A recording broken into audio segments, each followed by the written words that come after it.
and truly served, and thy good purposes for the common human life be realized in our midst. O God, grant us a vision of our country, fair as it might be, a country of righteousness, where none shall wrong his neighbor, a country of plenty, where evil and poverty shall be done away with, a country of brotherhood, where all success shall be founded on service, and honor shall be given to the deserving, a country of peace, where government shall rest on the will of the people and the love for the common good. Bless the efforts of those who struggle to make this vision a living reality. Inspire and strengthen our people that they may give time, thoughts, and sacrifice to speed the day of the coming beauty of Ghana and Africa. Amen.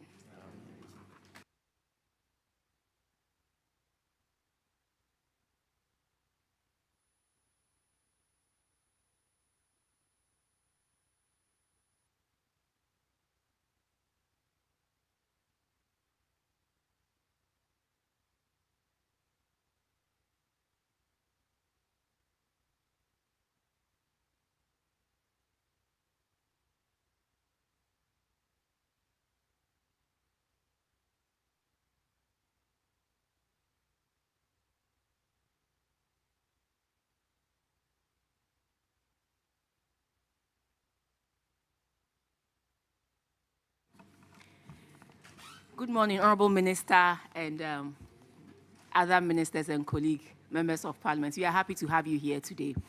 Our meeting for today is in respect of the public accounts, the Auditor General's report on the public accounts of Ghana for the ministries, departments, and agencies for the year ended 31st December 2024.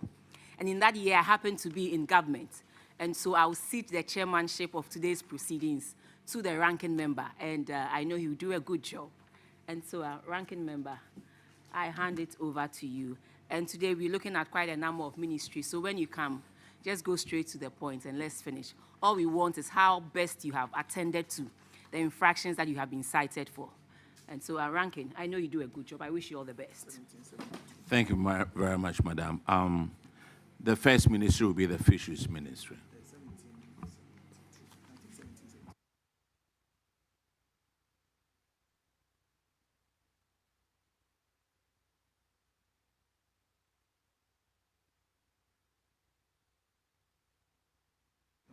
Clerk, could you administer the oath, please?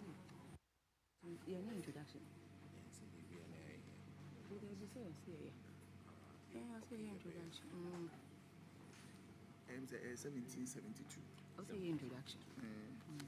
National Premix on end salary.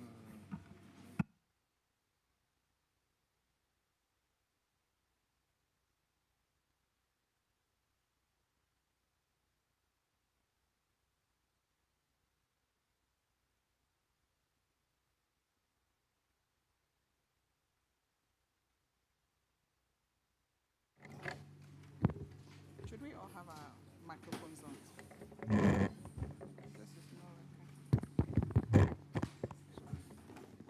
I, Emilia Arthur, swear by the Almighty God swear by the Almighty God that the evidence I shall give before this committee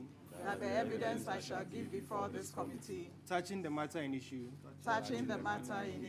shall be the truth, the whole truth, and nothing but the truth. So help me God. Okay, ladies and gentlemen, the members of Parliament will introduce themselves and we'll start the business. And may we start from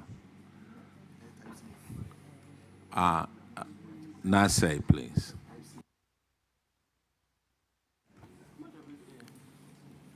Good morning, Mr. Chairman.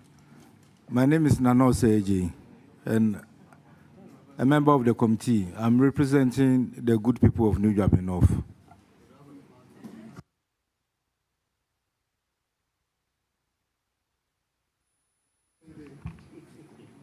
Shirley Che, Member of Parliament for Achuman-Webeja South in the Ashanti region, and a member of the committee. Good morning, Chair. Name is Duke Oforiata, Member of Parliament, Fantiakwa South. and a member of the committee. Okay, my name is Samuel Atamils, MP for Commander Edina Eguafo Abrim, and ranking by chairing this team today. Thank you.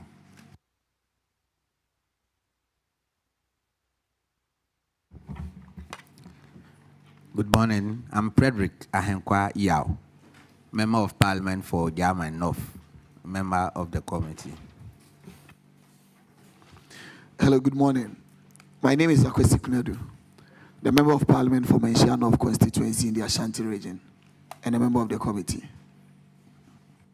My name is Abno Seyasari, Member of Parliament for Itiwa East and the chairperson for the committee. My name is Michael Martin, the clerk to the committee. Thank you.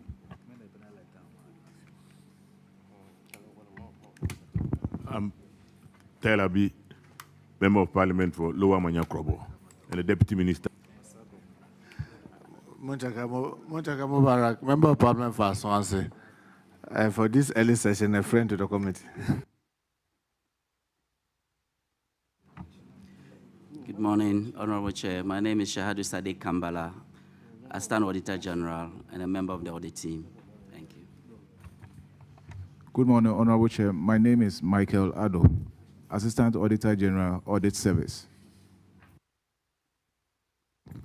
Good morning, Honorable Chair.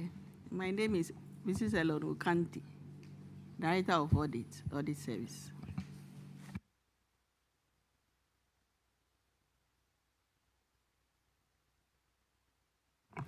Okay, just to let you know, we are live on GTV, we are live on Facebook, we are live on Parliament's own television channel. And so that will serve as well. Honorable Minister, introduce yourself and then your team, please. Thank you very much, Honorable Chair. My name is Emilia Arthur. I work as the Minister for Fisheries and Aquaculture, a Member of Parliament for Shama. Thank you. Thank you, Chair. My name is Ebo Mensah, Administrator, National Premix Fuel Secretariat. My name is Prosper Agbano, Accountant, National Premix Fuel Secretariat. Thank you. Good morning. My name is Rosemary Abbey, Director of Finance and Administration. Good morning. My name is Mubarak Idris, the Internal Auditor of the Ministry of Fisheries and Aquaculture.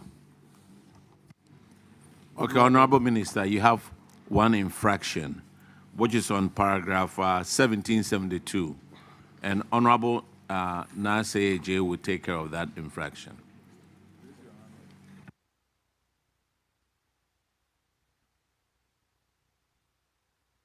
Honorable Chair, we were left with one introduction. Who is that, please?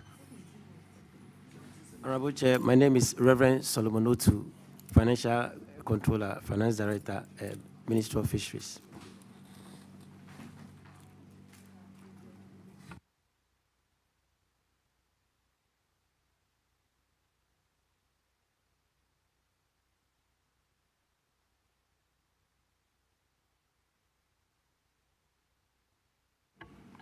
Thank you very much, Mr. Chairman. Honorable Minister, this is payment of unearned salaries.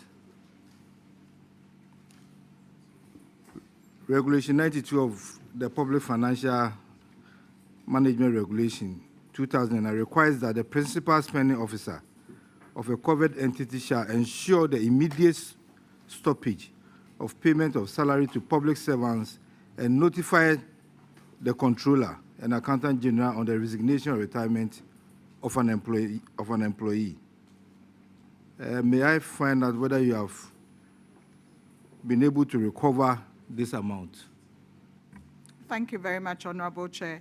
Yes, the recommendation has fully been adhered to, and there has been full recovery together with interest that has been paid.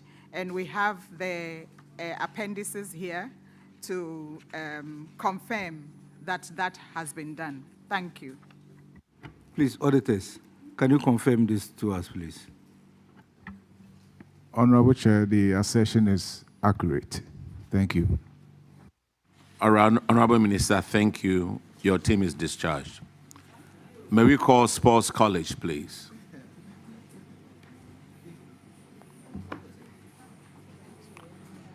National Sports College.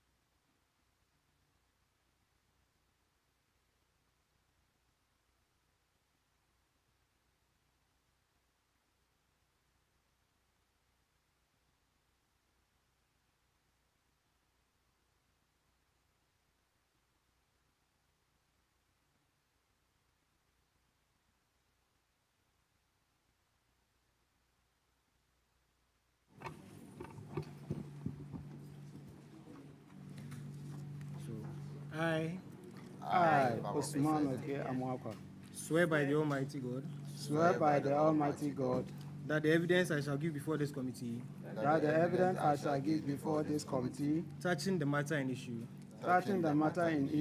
shall be the truth, the whole truth, and nothing but the truth. and nothing but the truth. So help me God. So help me God. Please introduce yourself to the committee.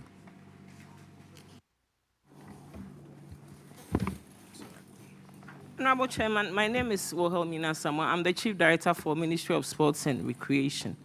Thank you. Honorable Chairman, my name is Bawa Hussein, Acting Director, Winneba Sports College.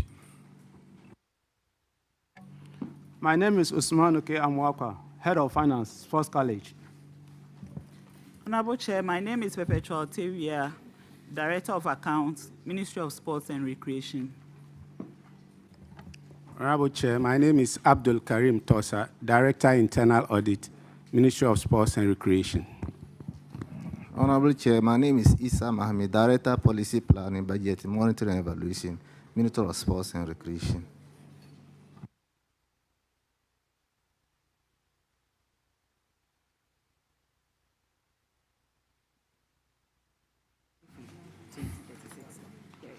All right. Your infraction.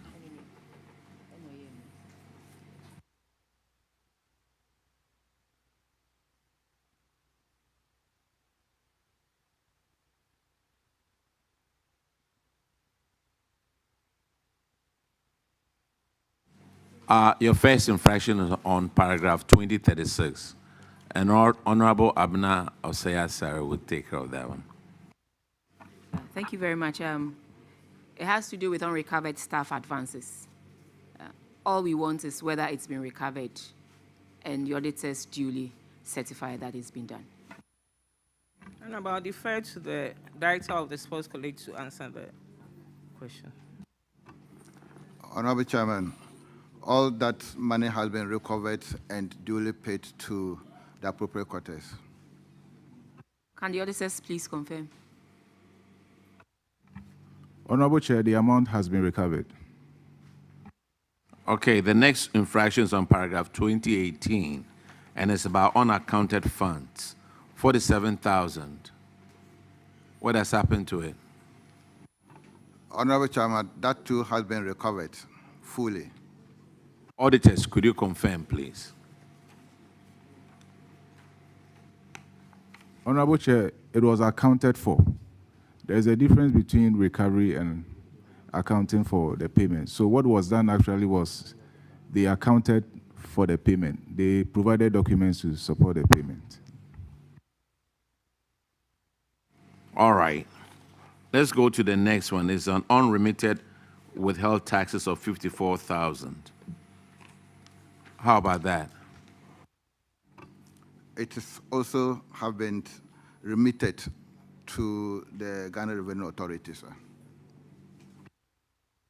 Auditors, could you confirm, please? Exactly so, Mr. Chairman. The amount has been remitted. All right, now we go to unremitted Tier 2 pension contributions, 5,332. That one too has been remitted to the scheme, sir. Auditors, could you confirm, please? Honorable Chair, the amount has been remitted. The next infraction is on paragraph 2031, unremitted pay as you earn, of 4,445. It too has been remitted to the Ghana Revenue Authority. Auditors, could you confirm, please? Exactly so, Honorable Chair. All right, thank you. You are discharged. Hold on for a minute. I want to find out from you when you discharged your mandate to the auditors. When you went to the auditors with all the documents, the relevant documents that they needed. Honorable Chairman, it was not done in one bit. We're doing it as we received that document, so we did it over time. As you received it, when you had already incurred the amount.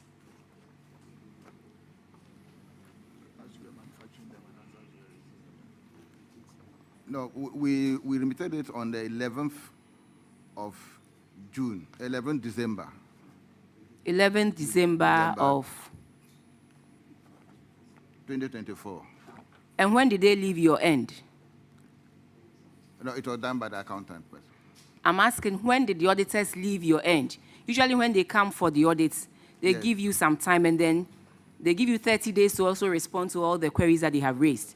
And I'm asking you why they couldn't finish the auditor with all these documents before that time. You come here, you've done everything right. Is it because you are coming to public accounts that you've done everything right? No, madam. When the auditors came to you, why didn't you do the right thing if you had all these documents? No, Madam. Were they manufactured? No. So why didn't you give it to the auditors? We were not there at that time, but when we came and saw the infraction, we started working on the infraction based on improvement on our internal controls. So we came and met there, but we worked so hard to ratify all these infractions. You came in December and then you finished them with the documents in December? No, I went there in October. October 2024? Yes, and the auditors had gone or had left there? Yeah, this audit is June 2023 to July 2024. Yes, I'm aware. Yes. And they had left? Yes, please. As you've told us today, God willing, next year, we hope you wouldn't be cited for these same infractions. And then you come and tell me that you have put internal controls in place and you don't know why it happened the way it did. Thank you. I can show you the chairman. All right, you are discharged. Now let's call Ministry of Interior.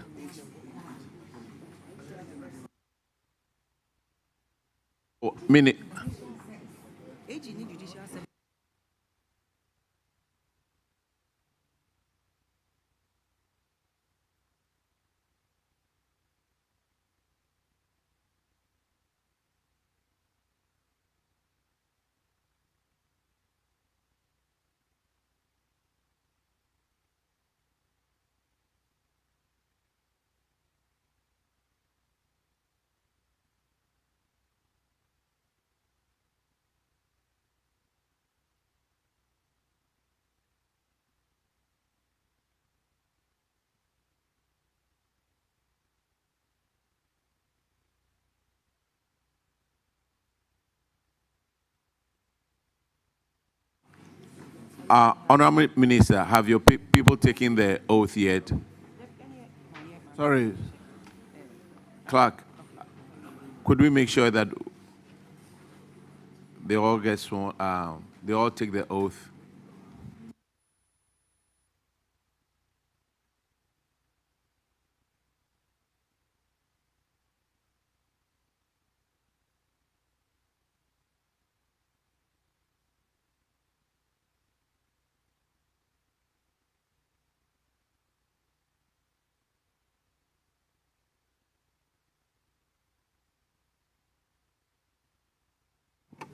The Bible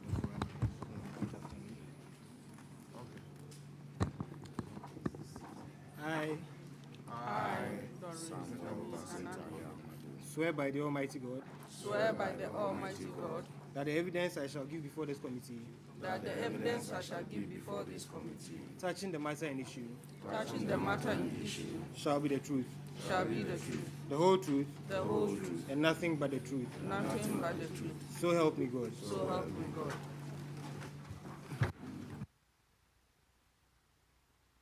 Honorable Minister, could you and your leaders introduce yourselves, please? Well, Madam Chair, members of the House,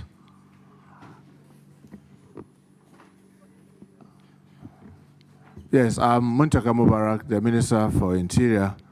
To my extreme left is Dr. Koyon, the... could you let them introduce themselves, please? Oh, okay. So maybe we'll start from the extreme left. My name is Dr. Bikani Kuyon, Director General NADMO. Honorable Chair,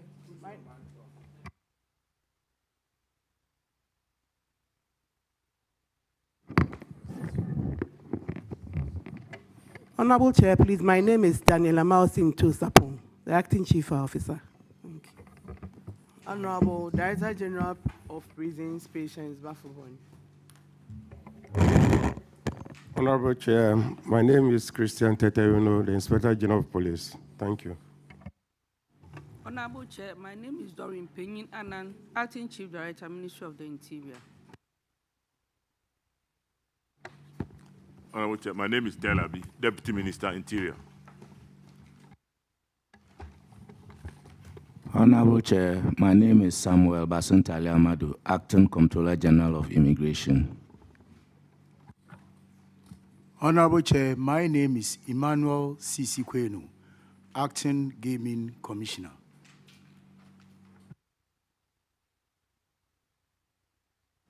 Thank you very much, Honorable Minister, and your delegation. Your first infraction is on paragraph 1817, and it's under Ghana Gaming Commission of Ghana. Yes, the commissioner is here, and then he will provide answers, and then where there's a need for me to do the filling, then I'll come in. Thank you very much. Honorable Akwesi Kunedo will handle that one, please. Thank you, Chairman. Minister, welcome. This has to do with an investment you made in 2019 with the SIC FSL, Financial Services Limited, to the tune of about 5,165,000 Ghana cedis. And as of now, you've not been able to redeem the principal amount, neither the interest associated with it. And the auditors recommended that you recover this amount. How much of this amount has been recovered? Honorable Chair, when I assumed office, even before the infraction was brought to my notices, I wrote to the SIC Financial Services Limited, demanding payment for the investment that we made. They wrote back saying that their investments have been escrowed at the Ministry of Finance, and that in the letter that they even wrote to me, they asked for my assistance to retrieve it. I wrote back I've written 2 times. I've also met with them together with the audit committee of the Gaming Commission, asking them that the amount is very significant and that we need to recover it for other purposes for the Gaming Commission. Up to now, they haven't done much. They are a government institution, we're a government institution. So I wrote to my minister soliciting his view on it, and I was advised to write to the Attorney General's office to seek advice on how to recover that amount. Sir, did you say they said their investment has been escrowed at the Ministry of Finance? Yeah, that's what they are saying. Or they were seeking support from the Ministry of Finance? Yeah, they are saying that, following the bank, following the collapse of the banking institutions, the collapse of some banking institutions, or some investment institutions, they were affected. Therefore, they are unable to pay the money back to the Gaming Commission. They said they have written to the Ministry of Finance for them to release the funds for them to pay us. But up to now, they haven't received anything from the Ministry of Finance. Do you have a copy of the letter you wrote and the response that they brought you? Yes, please. Has that been shown to the auditors? I've given it to the auditors. When? When they wrote to us during the final management meeting, I furnished them with all the letters that I've written to them, together with our meetings and other things that we've done with them. Do they acknowledge you having that investment with them? Yeah, they did. And But they said acknowledge that- the balance of that figure? Yes, please. They did acknowledge that they owe the Gaming Commission, but that they are unable to pay. Auditors, do you have copies of these correspondence between the Gaming Commission and SIC-FSL? Yes, Honorable Chair, we have cited those correspondences. Madam Chair, can I say something here? I mean, I'm sure that the banking collapse and the challenges of it is not new to any of us.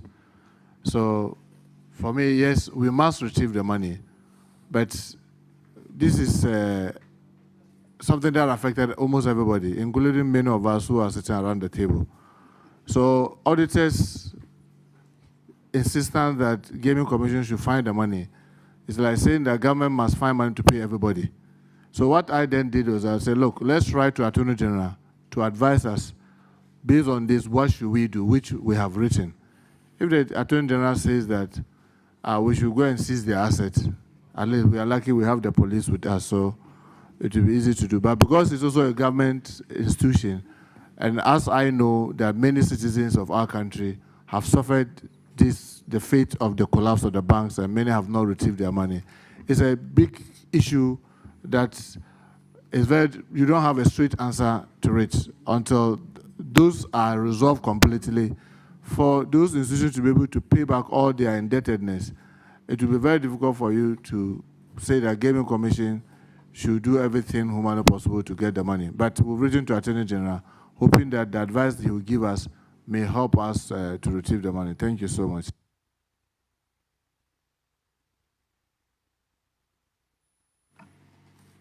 Minister, I'm glad you said you've written to the AG, the Attorney General. So the Attorney General will respond to that. But as far as I know, SIC-FSL was in a different situation altogether before all this banking issue started.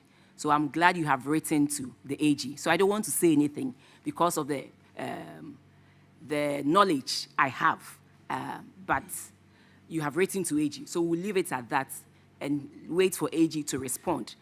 But I must put on record that SIC-FSL was in a different situation altogether before the banking issues, the debt restructuring started. So that must be on record, yes. Okay, Madam, since you've said that, let's move on to the next one. The next infraction is paragraph 1821, unpaid license renewal fees. And Madam Abna Oseyasari will take that one, 1821.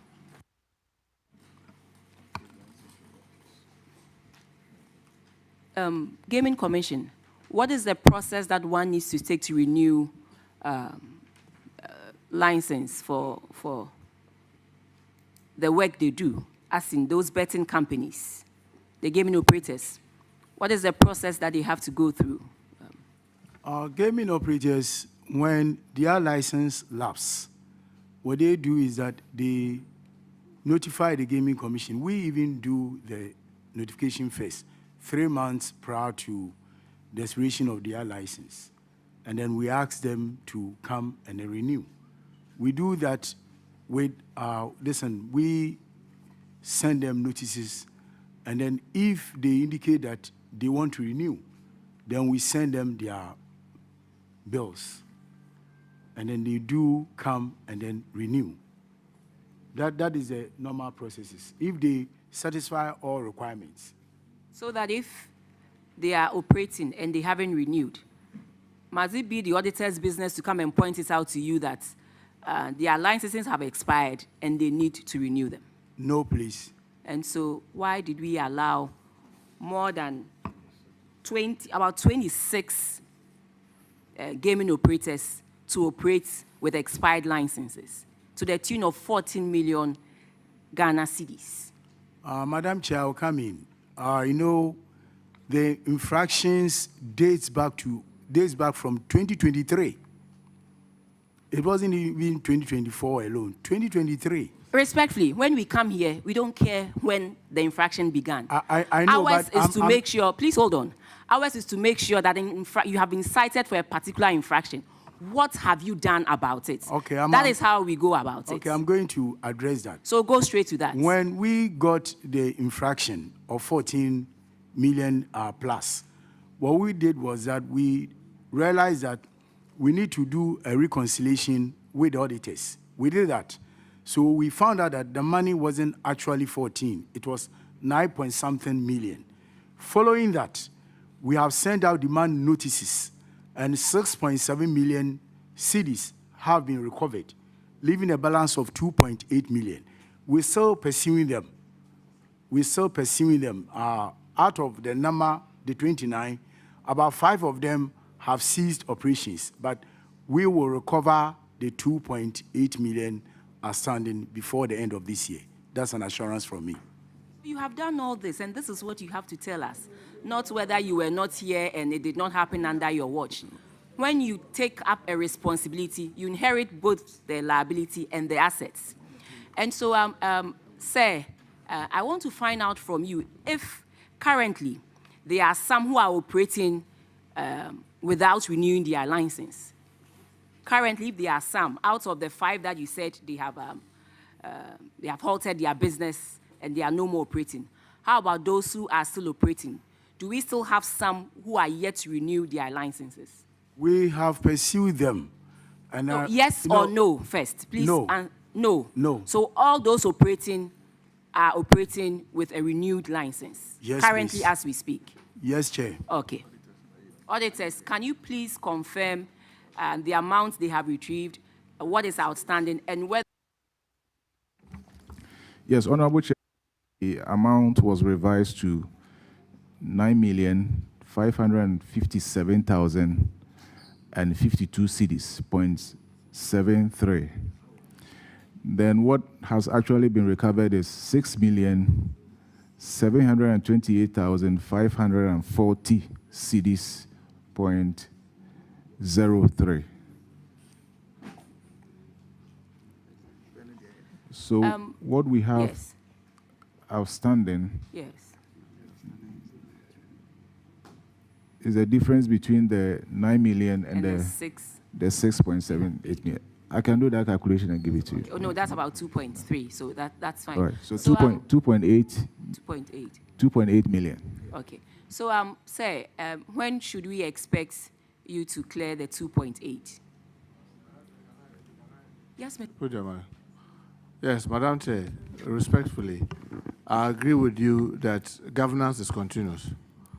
But, I mean, you and I have been in this house for long.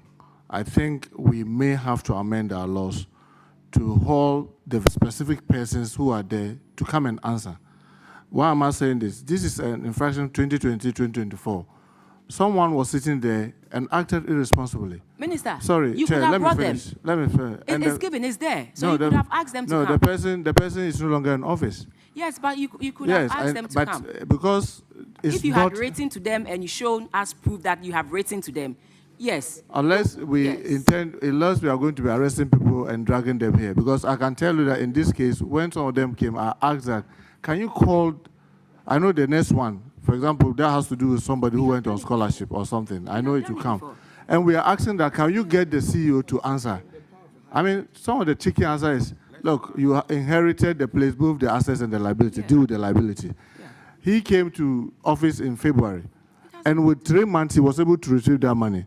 Someone was there, he was giving the management notice showing this infraction. He sat throughout that period. He never retrieved a dime.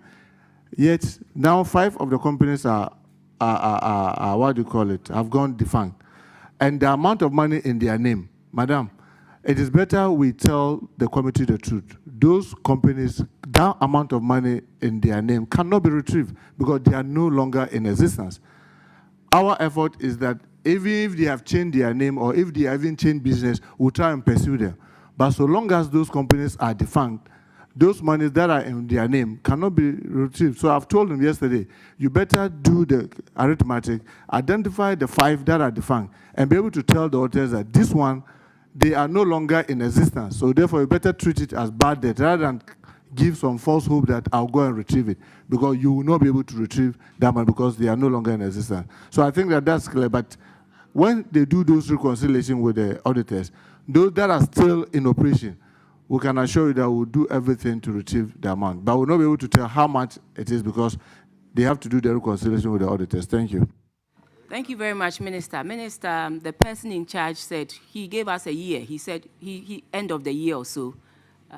Did you say you are going to finish the 2.8 end of the year? Yeah, I did say that, but did you say that yes or no? Yes. Okay, that's okay. Minister, this is not the first time. Unfortunately, Chair, with a greater respect, yes. You see, some of them don't know what parliamentary practice is. You come to a committee of parliament and you say, by the end of the year, I'm going to retrieve my money. At the end of the year, you don't come giving excuses.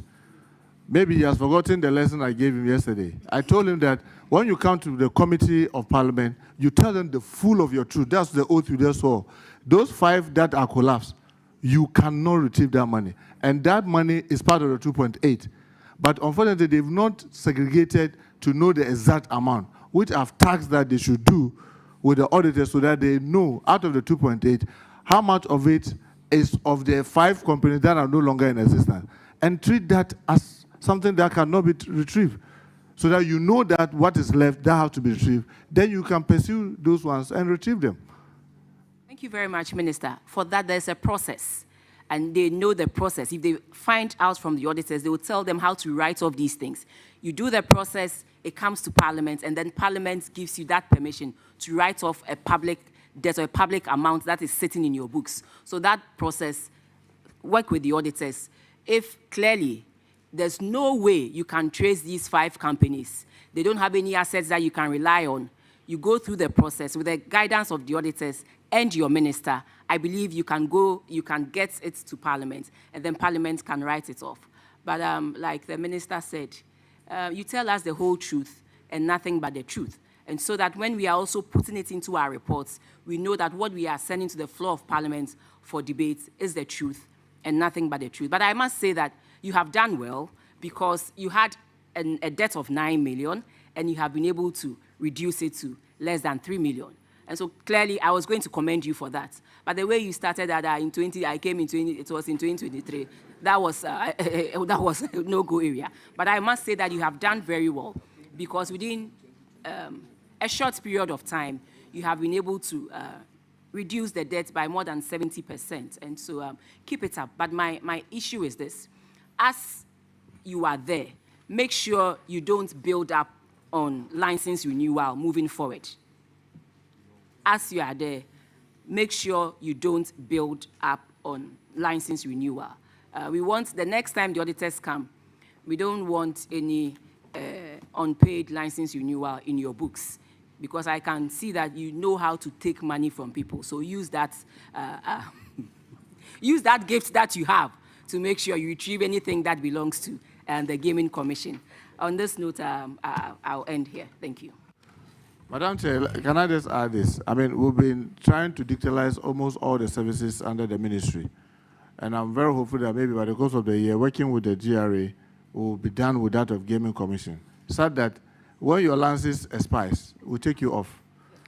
So we may not even have this issue, but your, what do you call it, advice is well taken. Thank you so much. Honorable Minister, I also need to commend Gaming Commission. Right now, the management now, for doing such a great job retrieving some of the money that was left in the past. And this should be a warning to those who thought maybe because they are not there, we will not go after them. We'll go after them. We'll go after them. In fact, I would have loved it, Minister, I would have loved it if we had known the names of those people who left that mess. Somebody will mention it on air.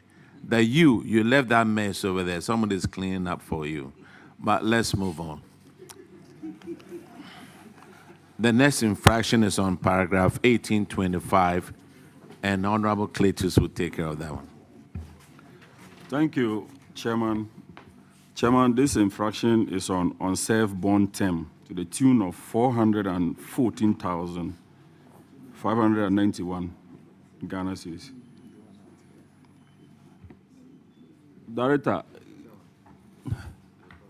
Director, one Moses Tei Mensah, who went on steady leave with paid and was supposed to serve the Gaming Commission, resigned immediately after his studies on the 30th of January 2025 without serving the 3 years bond, and also failed to pay the compensation extended to him during the study leave with pay period, calculated to be the amount I mentioned earlier, including interest. Where is Mr. Mensah? Honorable Chair, I have written severally to Moses Tei Mensah. I've furnished my correspondence that I've had with him to the committee, and then demanding our payment. You know, he responds back saying that he is still pursuing another master's degree program. So I said that in order for me to believe what he's saying, he said that he has finished one master's degree program in financial analytics. So I said, okay, let me know the school that you went in the US. Let me even have the transcripts. Up to now, he has never provided any of such.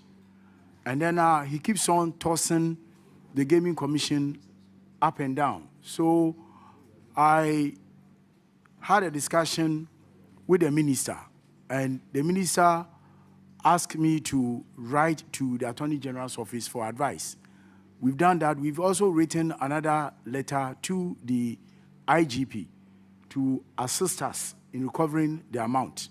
Finally, yesterday, when we had a meeting with the minister at his office, he asked me to write another letter to him personally so that he will assist us to recover that amount, because 590.53 cedis is a lot of money. It's a lot of money that can take care of half of the salaries that the Gaming Commission receives at the end of the month. Yes, Madam Chair, maybe before my colleague comes in, I mean, like the ranking was saying, the commissioner was Peter Miracle. And on this particular instance, he did not follow the laid down procedure for granting someone, steady leave with pay. He didn't follow. Because when you do, you expect to get the admission, you expect to all the things. When the person is in school, after every semester, the person will have to send the results for you to know that the person is still in school. And he didn't follow all that. So I've asked the commissioner to write to me. I'm going to do 3 things. 1, on Peter Miracle, I'm going to insist that he's invited to pay the money. 1. 2, the one who guaranteed, a lady who is still working in the Gaming Commission, she's also going to be made to pay part of the money. And 3, on Tei Mensah himself, fortunately, immigration works under me. I'm putting him on the stop list. Any day he's coming to this country, he'll be arrested at the airport and he'll have to pay that money. This is the 3 things that I'm going to do. We will retrieve this money. We will retrieve this money. It may not be today, it may not be tomorrow, but like I'm saying, Peter Miracle will have to answer why he granted that person that leave without following the due process and making that guy get to run away with over 400,000 without studying. The one who guaranteed you, if you are guaranteeing for someone, you should know the trustworthiness of that person before you do the guarantee. And for him who thinks that he's out of the country, then he may have to stay there forever, because any day he's coming, he's going to be on our stop list and he'll be arrested at the airport, and we will make sure that he will pay that money with the interest. Thank you so much. Honorable Minister. Thank you. Thank you, Minister. Let me also add this. The former, that's Mreku, was a chief executive there. The commissioner. The commissioner. You see, this man resigned on the 30th of January, and he even supervised that. He brought his resignation letter and he took. I mean, someone is on steady leave would pay, and the person did not serve his bond. And you took his resignation letter on the 30th of January. So I'm adding to what Minister said, that he actually deserved to be punished. He shouldn't go away with this. Thank you. Honorable colleague, I was going to make a ruling on it. Minister, you've made my job easy. Whatever you said is my ruling on it. Auditors, take note. And you said it's Mr. Mreku, right? Who was the commissioner at that time. He needs to hurry up and come and pay this money, because he needs to know that he was working with Ministry of Interior. IGP is here. Do I need to go anywhere? And the head of the prisons is also here.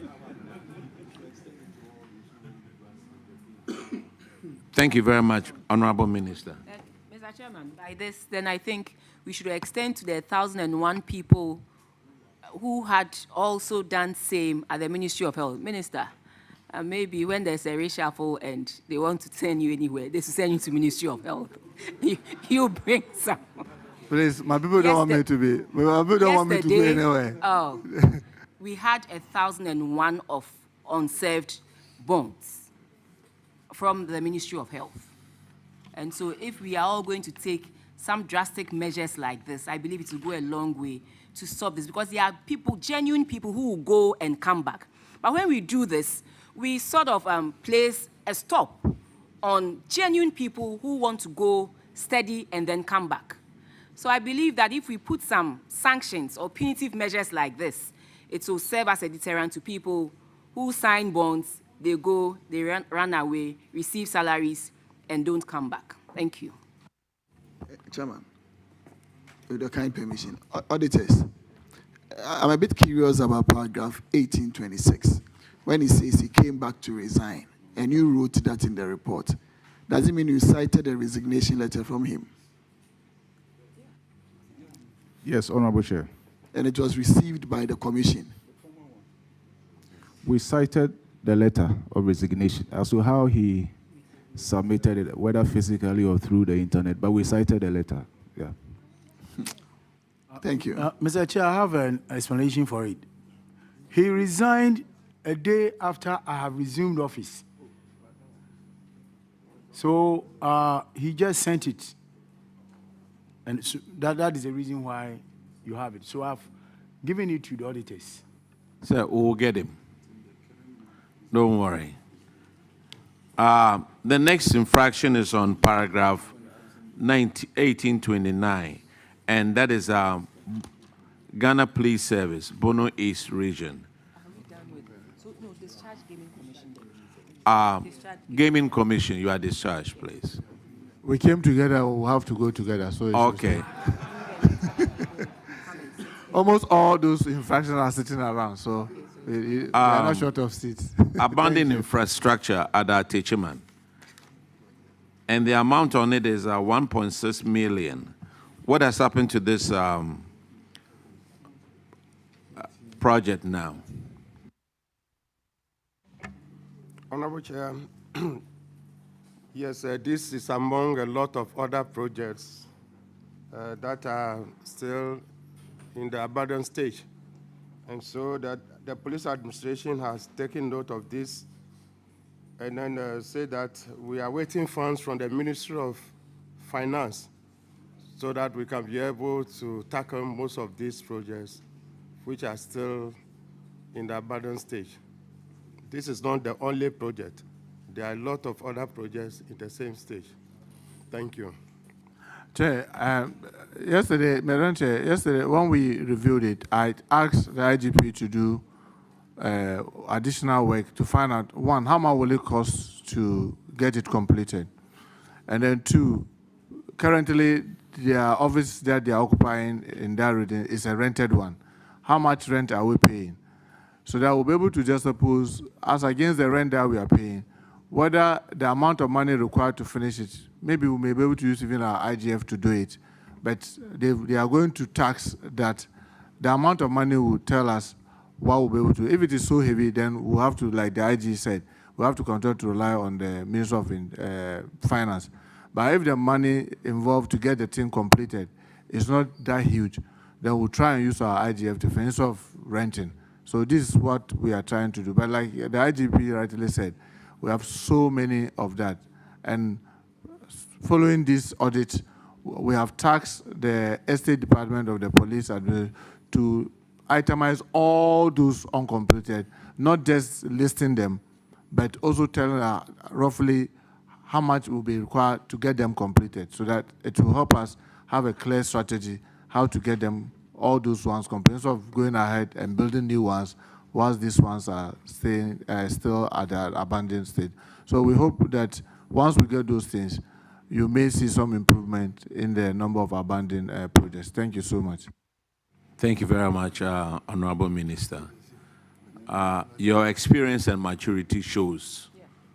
Thank you. We wish we could clone you and send to other ministries. Put me into more trouble.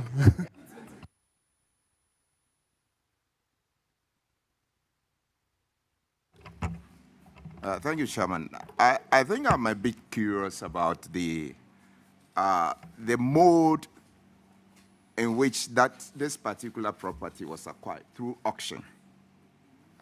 And I think that's straight knowledge that properties acquired through such means, auction, may be encumbered in certain ways that you may not be aware.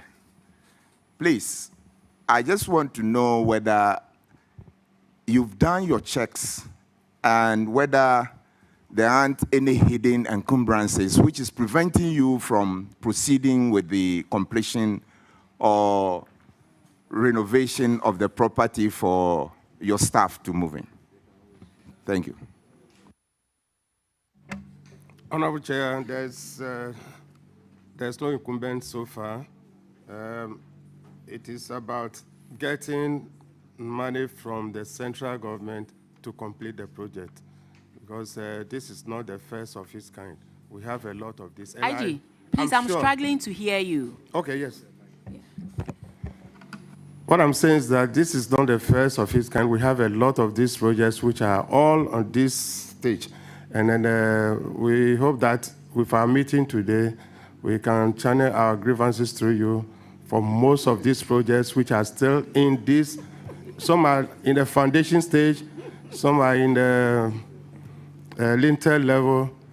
And I think, like the Minister said, we'll take our time and compile all these lists so that we can be able to get these projects completed. And so, Honorable Chair, we are passing our issues through you to the central government for assistance. Thank you. All right, let's move on here. The next infraction is on Tano Pankrono Tafo. You see, when you change your R to L and L to R, it makes it difficult. Honorable Shirley will take care of that one, please. Thank you, Mr. Chair.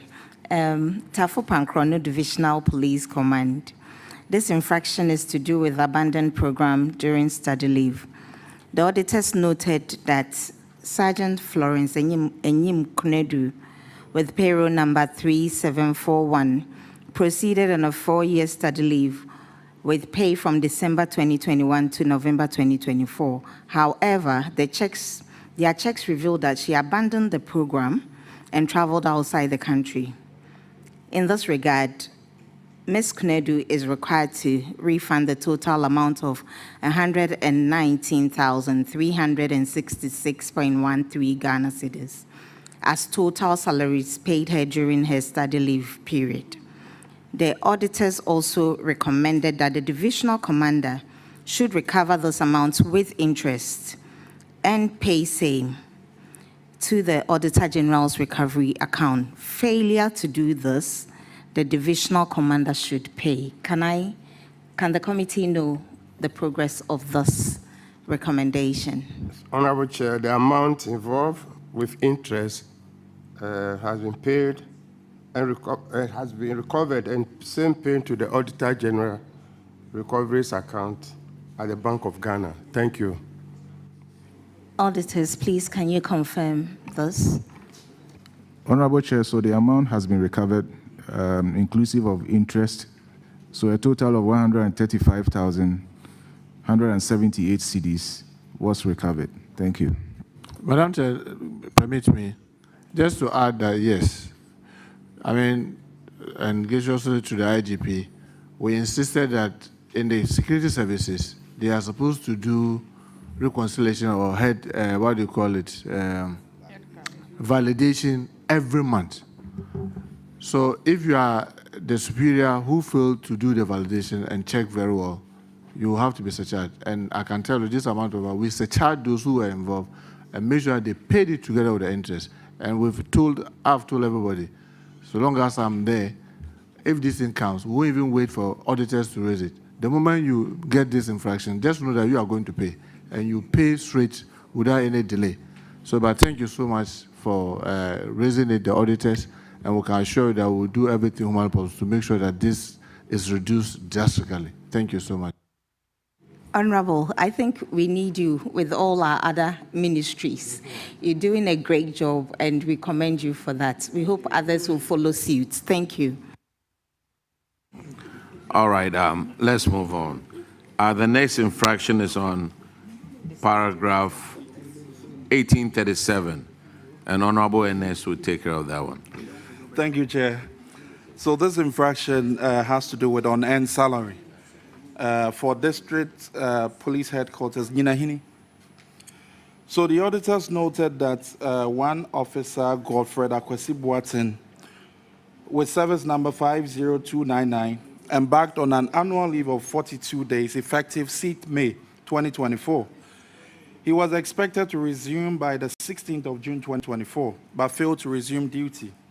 What I find interesting here is that the district commander, who became aware of this situation, continued to validate this officer for the 2 months, which constituted into this unearned salary. IGP, can you confirm if you've been able to recover the total amount of 20,991.39 with interest at the prevailing Bank of Ghana rate? Honorable Chair, the amount involved with interest has been paid, recovered, and same paid into the Auditor General recoveries account at the Bank of Ghana, and the total amount involved now was 23,178. Thank you. Auditors, can you confirm? Honorable Chair, the assertion is accurate. So I think, Mr. Chair, this falls in line with the directive from the minister. And I think Madam Chair, if you permit me, there was one bit I forgot to mention. And now, with the help of the IGP and POMAC, we are even agreeing that if you are a service commander and you supervise this, you may be hearing complaint. When the time for your promotion comes, we will use all this against you to delay it. So say you sit and supervise wrong things happening. So don't come knocking our door that it's time for promotion. You should suffer not only the repayment, but even when it comes to promotion, yours should be delayed to serve as a further deterrent for people to be up and doing the validation. So we can assure you that we are working so hard to make sure that these things are no longer within the service. Thank you so much. Thank you very much, Honorable Minister. The next infraction is on paragraph 1841, and Duke Amwakwata Oforiata Hey, you've taken all the names. We'll take care of it. Thank you, Mr. Chairman. Payment infraction is payment without official receipts to the tune of 33,040 cedis, relating to 5 payment vouchers of the Buakwa Divisional Police Command.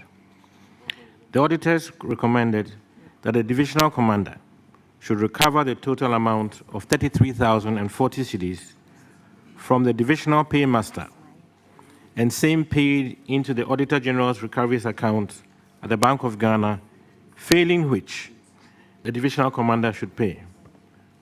Please, I'd like to ask, what is the status of this recovery? Honorable Chair, in terms of the time when the internal auditors were doing their work, some of the documents were inadvertently removed from the payment vouchers, hence the audit query. The official receipts concerned have been subsequently retrieved, submitted, and verified by the auditors. And so there's an attachment of all the payments, the attachments for the 5 companies that these monies were paid with to. So everything has been recovered. Thank you. Auditors, can you please confirm? Honorable Chair, those receipts were subsequently presented to us and we have verified them. So the matter is resolved. Thank you. Madam Chair, can I say something here? One thing that we noticed with the auditors, when they write the management, report, I know by law they are supposed to give within a month a response. Because we operate a command and control structure. So sometimes you may write, then they have to pass through the IG and go down. So it takes a little time. Because this one, for example, I'm very sure if it has gotten to the officers involved in good time, all the attachments were there. You will have received it. But because of the route, that's why it delayed and it went. So I will be grateful if maybe with the security agencies, the auditors can find a way of working together to make sure within that 1 month, the thing travels the path and get to its destination. We may be able to avoid some of this because there was no any infraction because just the attachment went off, but it's been submitted as they said. Thank you so much. All right. The next infraction is on paragraph 1843. And Honorable Ella Plim will take care of that one. Thank you, Mr. Chair. This infraction is illegal possession of firearms by civilians. Contrary to the above stated provision, we reviewed that the firearms license and noted that 606 firearms were illegally possessed by civilians since the licenses had expired and had not been renewed, thereby rendering their possessions and use unlawful. We obtained the 606 illegal possession of firearms from the licenses issued from the general counterpole receipts to holders of firearms. Details are below. What is the status of these infractions? Thank you. Honorable Chair, the division has compiled a database of all licensed gun holders as recommended by the audit team. And so now what we are doing now is we are sensitizing people who are in possession of guns and then they have licenses, and then when the license expired, they don't go to renew as expected. So this thing is now ongoing. We are getting the list of all so that when even the time comes, the police will call you to come and renew your license. So this exercise is ongoing now. Thank you very much. IG, and please, I want to find out, what is the process that one will have to go through to register a gun? Yes, to register a gun means that you have to be given the license or the permit to possess a gun through this firearms registry. So when you have this gun, you are given the permit to be in possession, just like how you get driver's license permit. So you have it for a period of 1 year. And so after a year, you have to go back and then renew your license. But the problem we have is that people don't actually go straight to go and renew their licenses until something happens with the gun before police gets to know that such a license holder has not renewed. Is the process straightforward? You know, sometimes people are reluctant to do some of these things because of the heckling, the pressures. So is the process straightforward that I have to go to this office, I show, just like you're going to get a driver's license, you go through the test, your eye, and so is the process given, and is the process that straightforward? Yes, one of the easiest license or renewals to possess is the possession of the renewal of your gun license. It doesn't take you more than 30 minutes to go to this office, firearms office, and immediately they check all the records, and then the license is renewed. That one doesn't take time at all. It's one of the easiest way to possess and then renew your license or your permit to possess firearms. Thank you very much. Madam Chair, can I also help here? One of the challenges that we have is that everything is manual. Everything that they do is manual. So, for example, you want to possess a sidearm. You write to the Minister for the Interior. I minute it to the NIB, that's the National Investigative Bureau, or the CID. They will do a background check on the chair and see, oh, what does she do? She's a member of parliament. Is she a threat to the public if she holds this gun? They will do all that check, and then they will advise the minister that, oh, upon our checks, we think that she qualifies to have it. But because then now you go to the CID office, they will take your fingerprint, they will record all those things, and then you pay the necessary fees, and then they grant you the license. The interesting thing that a lot of people don't know is that you may take your license in November. In December, it expires. It's not that for 1 year means until next year, November. The law is such that January, every license that you have, even if you held it, if you had it 30th December, January 1st, it expires. You have to renew it. But because all these things are manual, even, is it like driverless, I don't know, DVLA, whether they have computerized their things and now they may have our numbers so that they can send bulk messages to us. So it's like trying to get everybody who has a vehicle to come and renew his roadworthiness. If it is not computerized, it becomes a daunting task. So these 606 that they are talking about, they are scattered across the country. And trying to reach them, I mean, within a year, people might have even changed address and what have you. But what are we doing to mitigate this? We are currently working on digitalizing, like I mentioned earlier, almost every services in the ministry. In fact, we are almost at the tail end of it. We are very hopeful by November, December, it should come on board. So this is what's going to happen. You register, we have you in the registry. In the registry, we have your contact number. We have all your details. So 3 months to expiry, we'll send you a notification that your license will expire 31st December. And you no longer need to walk to any CID office where you have to go and join a queue and do these things to pay the renewal. Once we have, because the data will be talking to each other. Over the 1 year, we have not recorded any criminal activities about the chair that would granted her the license to hold the gun. Automatically, you'll be able to pay through your Momo or using your bank details so that you immediately renew it without having to do the struggle. So many people even tend to forget that the time has come for them to go. Unless they maybe along the line, they just see the gun and say, hey, when was the last time I renewed my... So we want to digitalize this. And by the grace of God, when we are done by the close of, worst case, by the close of the year, all these things will be digitalized, and it will give people the opportunity to do the renewal online without necessarily having to walk to the police headquarters. The only thing is that if there's a criminal record over the period, if you want to renew, it may deny you, and that may warrant that you now come physically. But it also helps us now, even if you change the address, because we are going to link it to your Ghana card, even if you change your address, we'll be able to tell that Muntaka is having a gun, he has not been able to renew it over this period, and he has changed address from Asarabetwe to Botiman, and we'll be able to track him and either retrieve the gun from him or get him to renew his license. So these are the things that we are putting in place. Thank you, Chair. Thank you very much, Honorable Chairman. Honorable Minister.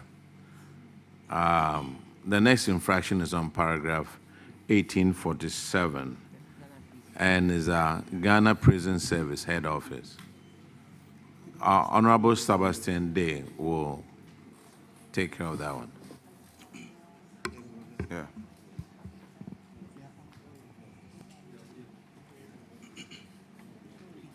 Yeah. Thank you, Chairman.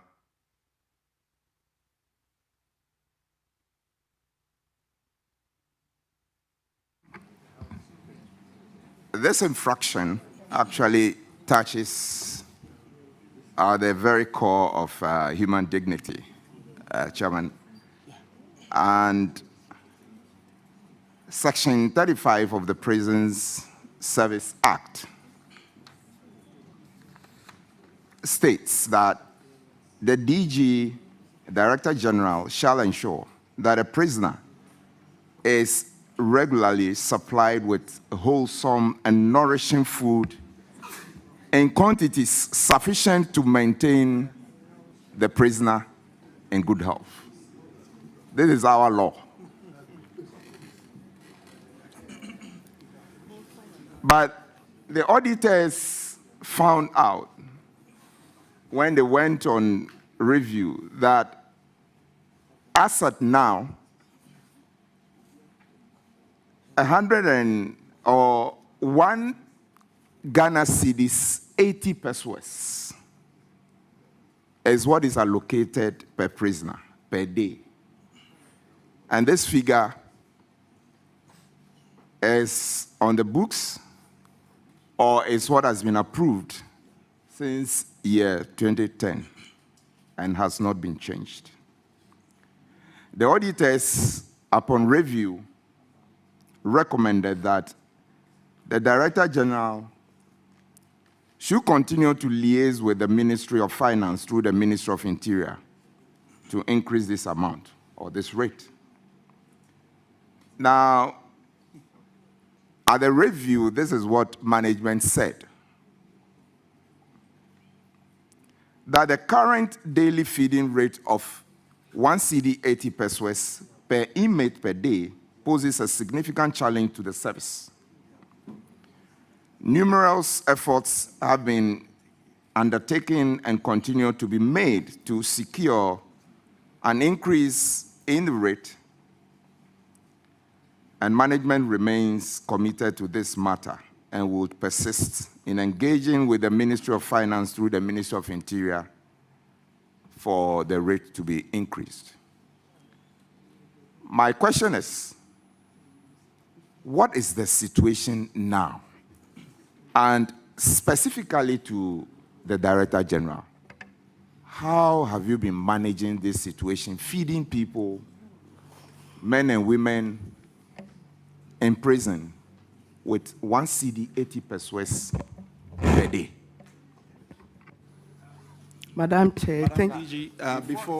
Before you answer, with the leave of our chair, I want to come in here. As the chair of the Human Rights Committee of Ghana's Parliament, we have done some amount of work on this situation. We visited the prisons.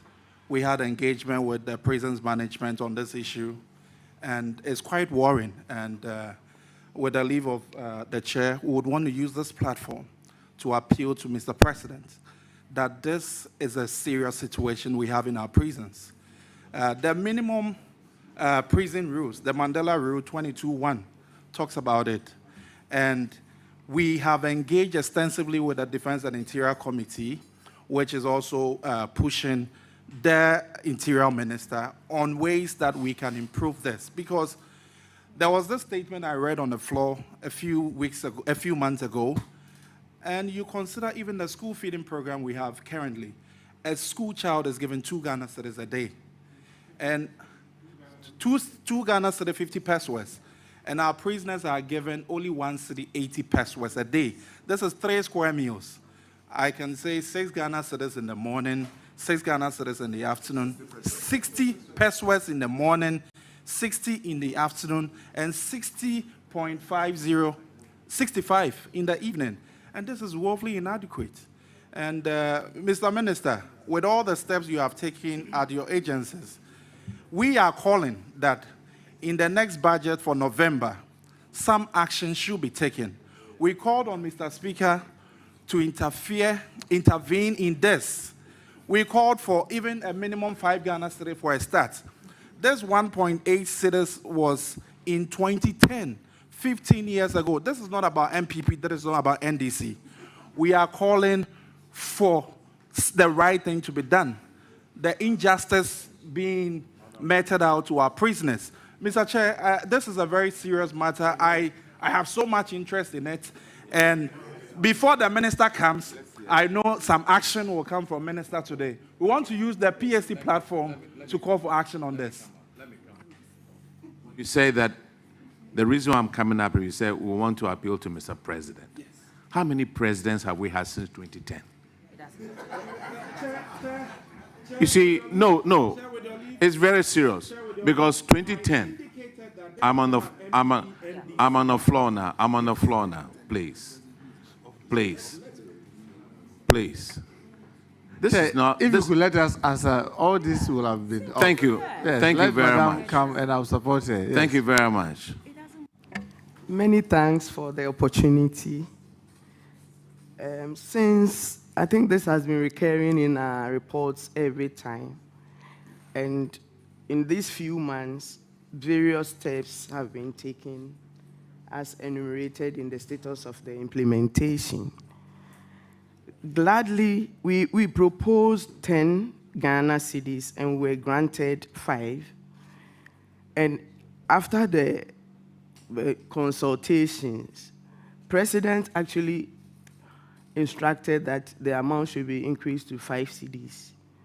And that's an amount of 10 million, which was supposed to cover the last quarter of the year, was to be released. But it is yet to be released, even though the approval has been given.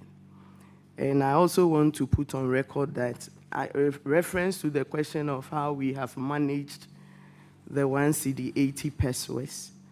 I have to mention that the 1 cedi 80 pesos, in actual fact, is not the amount that is even used to feed the inmates, because the food is supplied by contractors who also take their profit from same. So practically, we are feeding 1 cedi. And so as a directorate, we have come together to bring about a project we call the Director General Kitchen Support Project. And in that project, all prison facilities across the country are supposed to have gardens, a small fish pond, a poultry or something related to animal husbandry, which is supposed to support same. Once in a while, the churches have also supported. And so we are feeding beyond 10 cedis. And it is through ingenuity. With the approval from the president, I think now, even as we speak, our budget for 2026 is capturing the 5 cedis. What we need now is the amount to be released for this last quarter. And efforts are being made to get the money into our accounts, and then the formal communication to that effect. As a directorate, we find this very serious, because once the feeding regime is wrong, it has a rippling effect on health and every other thing. So we are so passionate about it. We are working assiduously to ensure the rules change. And we are also hopeful that the 5 cedis will be increased in the course of 2026 to reflect the feeding regime for an adult, a disgruntled adult, an angry adult behind the walls. And we also have to note on this platform that of all the things that have given cause for inmates to riot, is food. And so we do everything within our walls to ensure that as much as it is possible, we are containing the inmates without the riots. Because if there is any riot, the poor prison officer becomes the first point of attack before any intervention. So whilst I have this platform, I also want to say that beyond the feeding, there are a lot of challenges. And if we want to have serious public safety in this country, we have to prioritize the needs of prisoners. Because they are part of us, they will be with us, and we don't know who next is going to be our guests. Thank you very much. Well, Madam Chair, let me just add very briefly, if you permit me. Put your mic. Can you put your mic? Madam Chair, if you permit me. But that was a very good submission, Madam. Yes. I'm proud of you.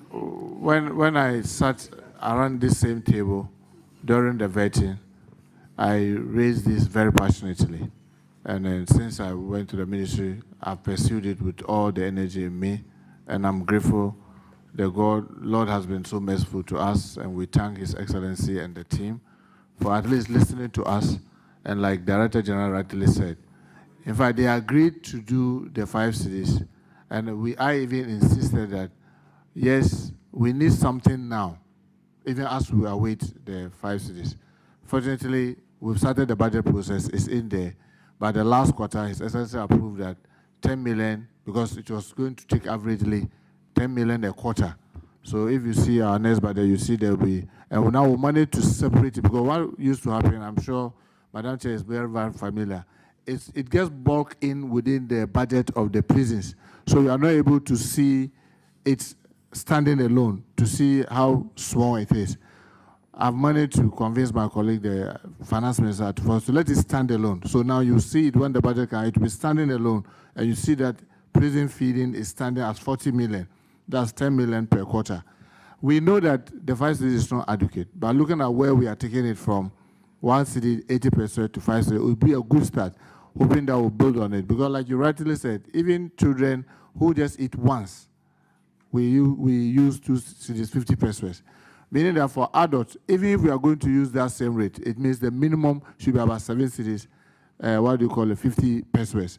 But we proposed 10 cities. We battled out, we were standing at 7 and 8, but you know the budget envelope, they said that they can manage with 5 for now. We are hoping that into 2027, we should be able to even get this even further improved. But like the Director General rightly said, the prison challenges are enormous. And when I visited some of them, I almost broke down, because I thought that they were preparing, you know, in the house when they are preparing to do TZ, they normally match the condo in a kind of water. So I thought that's what they said that's the porridge. I said, no, what is this? They said that's the porridge. And it came to a time that I don't know who brought the idea of 3 meal square, because 3 cannot be square. Now we are not talking about 3 meal square. We virtually come to a point that we're feeding them only once in a day, because there's no any magic you can do with 1 Ghana cedi, 80 pesos, if not just water that you are going to give. So it was just once, and that was a danger that we were sitting on. So we tried to decongest by giving amnesty to about 787 first-timers and some few others, totaling about 900 plus, just to decongest the prison. Even with that, the prison congestion has just reduced from 36% to 33%, meaning that there's still congestion. But we believe that if we're able to feed, and some of the other strategies that we are trying to adopt, that's getting prison industrialization, where we set up industries within the prison, where Ministry of Education is supporting us to sign a memorandum of understanding, to do furniture, to do the sanitary part, to do uniform. That will help. Then they get something to do, they make additional income. And then the agriculture, and I must take this opportunity to thank a lot of Nananum across the country. They listen to our plea, and many of them have come forward. Some have given us 100 acres, 200 acres, and we are tilting it together with the Minister of Agric. Minister of Agric is also very supportive with this Feeding Ghana project. We partner them, and we are doing all this to help make sure that we produce some of the food ourselves, whilst we use at least the little that is coming from government for feeding, to make sure that at least, if for nothing, once they are there, they should be well fed. That will help us reduce the skin diseases that we see there, a lot of the ailment that we see, all that we hope will come down. But we are happy that at least some progress has been made, and we hope that maybe within the week, the finance minister will make sure that we get the 10 million so that 1st October, we have a start from tomorrow. Thank you so much, Madam Chair. Thank you very much. What, you want to make another statement? You appeal to the president. He has listened. You have 5 cities. Now, what else? Thank you, Chair, for indulging me. I would like to commend Minister and the Director General. One last thing I want to appeal is the remand block, which is really got into a very good stage. I would like you to intervene and help complete it so that at least the overcrowding at Nsawam, with the capacity of just about 800, now housing almost 3,300, would need your assistance in that regard as well. And also a last commercial, prison service, they have the best mineral water. So if you want to buy water, just go to prisons, and we can also help improve the conditions there. Yeah. Thank you. Without laboring this, I just want to assure him that the remand prison block is something that we are looking seriously. And all the agencies under me will tell you, when I came, I instructed, if you come to the ministry, we take the water from the prisons. All our agencies, from the police, the immigration, everybody buys that water just to create the market for that. And I've also tasked the Director General to work with the private partners to make sure that we are not making the money for the private people, but we are making money for the prison service. So we are doing a number of things, but because this is just about audit issues, maybe when another opportunity comes for us to talk about what are we doing with the prison, the Director General may elaborate more about some of the things that we are doing to reform the prison service that way. Even the law that governs it, we've made a presentation to the Constitutional Review. The name, prison, we think that yes, it should be prison correctional facility, so that it will add in our mind that there should be correction as we talk about prison. Because currently what we are simply doing is we are just warehousing them. It's not like you just buy something, you just go and open a warehouse, you put it and then you lock.